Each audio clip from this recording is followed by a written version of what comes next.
Hello and welcome back to From Heart to Heart. Today our episode will be about infective endocarditis.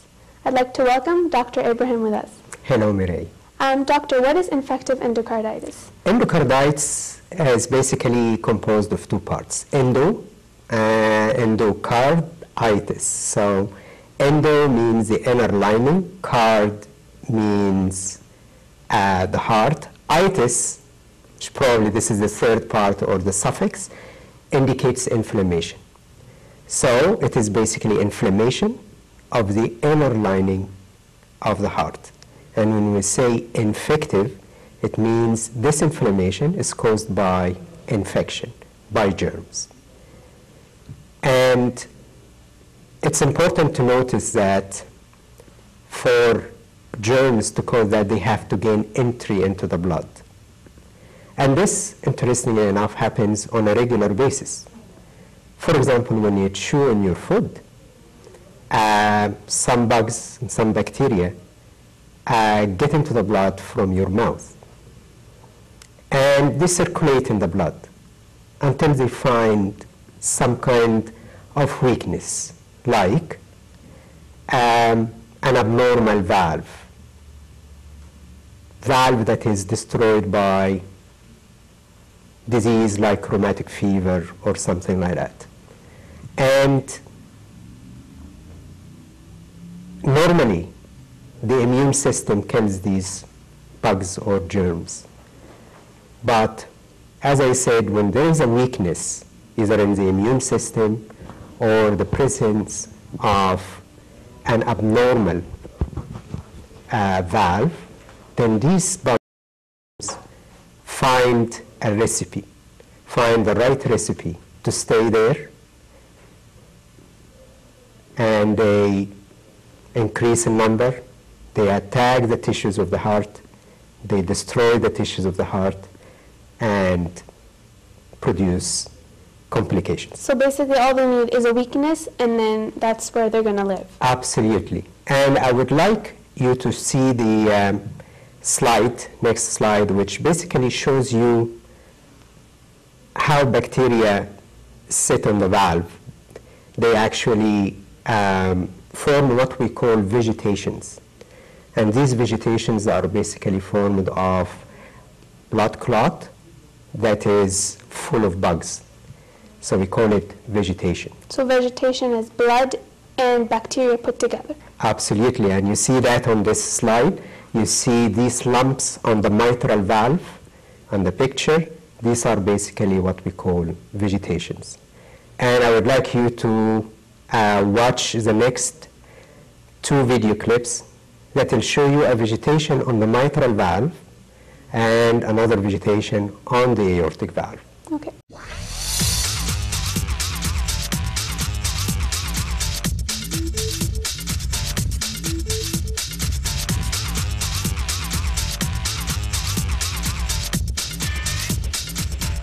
Now, I would like you to watch a third video clip that will show you a vegetation on the mitral valve, but this time the vegetation has induced or inflicted damage to the mitral valve. As you know, the mitral valve is composed of two leaflets, and one of the leaflets is flipping back into the left atrium, and this is because it lost its support. Since it's flipping back, does that mean blood is moving back with it? Absolutely. It moves back into the left atrium. And instead of going only forward, it goes back into the left atrium. And you will see that the mitral valve is held in place by strings. We call them cordae, and it's like a parachute. And some of these have been damaged that made the edge of the leaflet flip back into the left atrium. So here's the third video.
So basically, to have endocarditis, you need the germs to get inside, to get into your blood. And there should be some kind of weakness, whether it's your immune system or the presence of a defective valve or an artificial valve. Some people have an artificial valve, and bugs and germs love to see that. And this reminds me on the spiritual side that with the fact that for Satan to get into you and really destroy your life, he has to rely on some kind of weakness in your spiritual life. And this is usually lack of relationship with God. And that is the weakness he works on. He finds that your relationship with God is weak, and that's when he jumps in and tries to destroy your life. I see that in the life of Solomon. Solomon did say in Ecclesiastes chapter 2, verse 10, "Whatever my eyes desired, I did not keep from them." So his lust made him eventually offer incense to the idols, because he married so many pagan women, and these women, each one brought her god with her into his life, and eventually he offered incense to these idols. And that was his weakness, his lust that he could not control. Also Samson, when his relationship with God weakened, I guess he got tricked by Delilah, and he couldn't stay strong for anything. I have a question concerning the vegetation. If it breaks off, could it cause a stroke or a heart attack? Absolutely. These vegetations are usually friable. They're weak. So with the circulation of blood, sometimes they break off. They can cause a heart attack. They can cause a stroke when they block the blood supply to the brain or block the blood supply to the heart. So this complication can happen. And how can we treat it? If at an early stage, when the size of the vegetation is very small, we can treat it with antibiotics in the absence of an artificial valve. Now, if we have an artificial valve there... What will an artificial valve be made of? It's either of pig tissue, okay, or calf tissue, or it can be a mechanical valve. Okay. And these are really notoriously known to attract bugs, because it's foreign body, and bugs or germs love foreign bodies. And if it is late in the disease, when a lot of destruction of the heart structures has been inflicted, or an abscess is formed within the heart, then the only way to treat that is to go in and perform surgery to take out all the infected tissue and put in a new valve.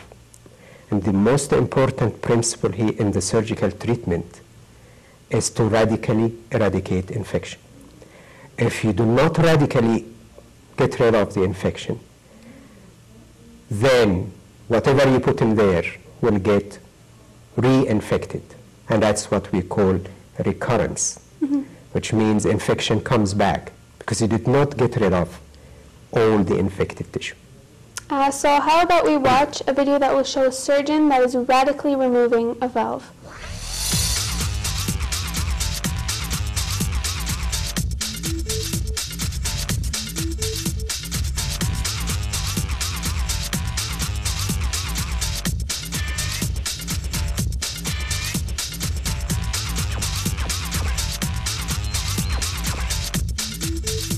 The importance of radically getting rid of the infection.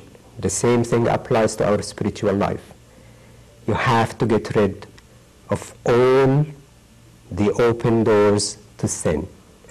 You cannot just keep some of the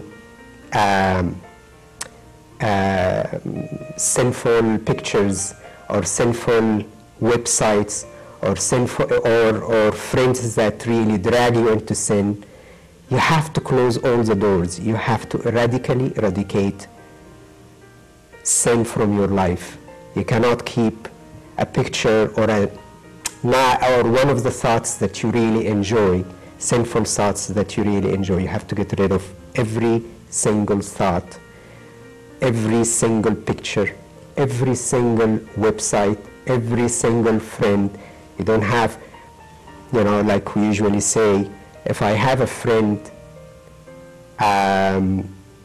who lives in one street, this friend can drag me into sin, I will never pass through this street.